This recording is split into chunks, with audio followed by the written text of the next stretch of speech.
बिस्मिल्लाहिर्रहमानिर्रहीम।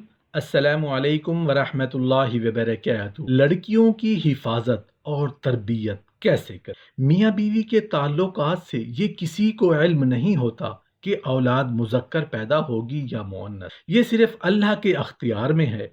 ये मामला अल्लाह अपने अख्तियार में ना रखता तो मर्दों की कसरत और औरतों की कमी हो जाती। इसमें बहुत सारी हिकमतें पोशीदा हैं। अगर आप अच्छी माँ बनना चाहती हैं तो अपनी बच्ची में अपने बदन की हिफाजत का शऊर पैदा करें।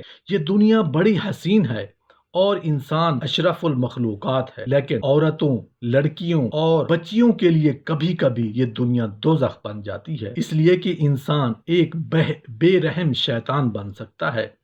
लिहाजा आपको चाहिए कि आप अपनी बेटी की हिफाजत करें और हिफाजत का शऊर उसे शुरू से अता करें। 4-5 बरस की उम्र के बाद इस बात की हिम्मत अफजाई न कीजिए कि मर्द बच्ची को गोद में बिठाएं या उसका बदन सहलाएं। बच्ची को खौफजदा किए बगैर आराम से समझाइए कि कोई भी लड़का या मर्द उसके बदन खसूसन पोशीदा हिस्सों को छूने की कोशिश करे तो वो उसके पास से उठ जाए। इसमें अपने या गैर का फर्क नहीं है। यह अफसोसनाक हकीकत है कि छोटी बच्चियों के साथ जिनसी ज्यादती करीबी अजीज भी कर सकते हैं। बच्ची में ये एतमाद पैदा कीजिए कि वो इस किस्म के किसी भी वाक़े को बताने से न झिझके। उसे यकीन दिलाइए कि उसे कोई सजा नहीं दी जाएगी। बच्चियों के साथ ये मजमूम हरकत करने वाले मर्द अक्सर उन्हें धमकाते हैं कि अगर घर वालों को खबर हुई तो बच्ची की पिटाई होगी।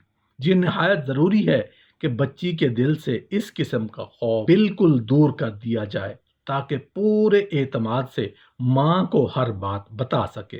माँ बाप बच्चों के साथ इतना रोब और दबदबा का भी मुजाहिरा ना करें कि बच्चे कभी बात ही ना कर सकें, न हंस बोल सकें, हर वक्त डरे सहमे हुए और खाइफ हों। ऐसा नहीं होना चाहिए। इससे बच्चों का हौसला पस्त हो जाता है और घर की जिंदगी को एक बोझ समझने लगते हैं। छोटी बच्चियों को मर्द नौकरों के साथ, ख्वाह वो खुद कम से नहीं क्यों ना हो, कभी अकेला ना छोड़िए। उसके नताज होलनाक भी हो सकते। नन्ही मुन्नी बच्ची, ये छोटी सी गुड़िया घर भर की रानी है। इसकी ग़िज़ा का भी उतना ही ख्याल रखा जाए जितना लड़कों की ग़िज़ा का ख्याल रखा जाता है। इसी नन्हे से जिस्म को मुस्तकबिल में दुनिया का बोझ उठाना है और नई नस्ल को जन्म देना है। ये बात भी खुली हकीकत है कि औरत किसी गैर मर्द की गोद में उस वक्त गिरती है जब उसके अपने मुआशी हालात अच्छे ना हो या घर वालों की तरफ से मोहब्बत की बजाय डांट टपट और कोसना शुरू हो जाता है। या माँ बेटों की तो हर बात मान लेती है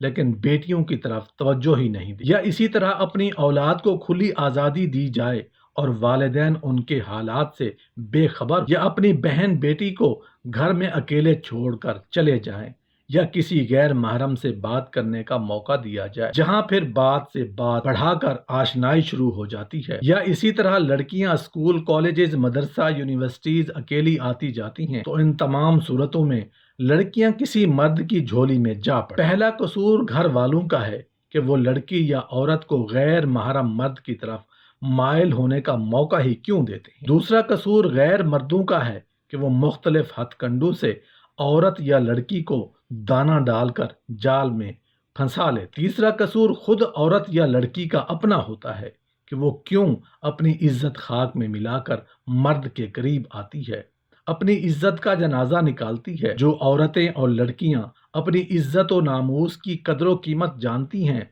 वो लाखों परेशानियों के बावजूद गैर महरम की तरफ बाल बराबर मुतवज्जो नहीं होती, ना ही किसी को करीब होने का मौका देती हैं। ऐसी लड़कियां एक तो बाइज्जत पुरसकून जिंदगी गुजारती हैं, दूसरा हया और पाक दामनी की वजह से आस पास वालों की नजरों में अच्छा मकाम बनाती हैं जिसकी वजह से वो अच्छा मुकद्दर पा लेती हैं। तीसरा, ऐसी औरतों को अल्लाह ताला अपने करीब कर लेते हैं और विलायत का नूर अता फरमाते हैं। उस दिन अर्श के साये में जगह अता फरमाएंगे जिस दिन अर्श के साये के अलावा कोई साया नहीं होगा। देखा गया है कि मासूम लड़कियां और औरतें जो अपने घर से कदम बाहर निकालती हैं तो उनके दिलों में किसी गैर मर्द का दखल नहीं हुआ करता। आम तौर पर देखा यह गया है कि औरतें गैर महरम मर्दों की तरफ ایسی بری نظر سے نہیں دیکھتی جس طرح مرد بری نظر سے عورتوں کی طرف دیکھتے ہیں۔ اللہ تعالیٰ نے عورت کے اندر فطری حیا رکھی ہے۔ اکثر و بیشتر جو عورتیں نیک ہوتی ہیں،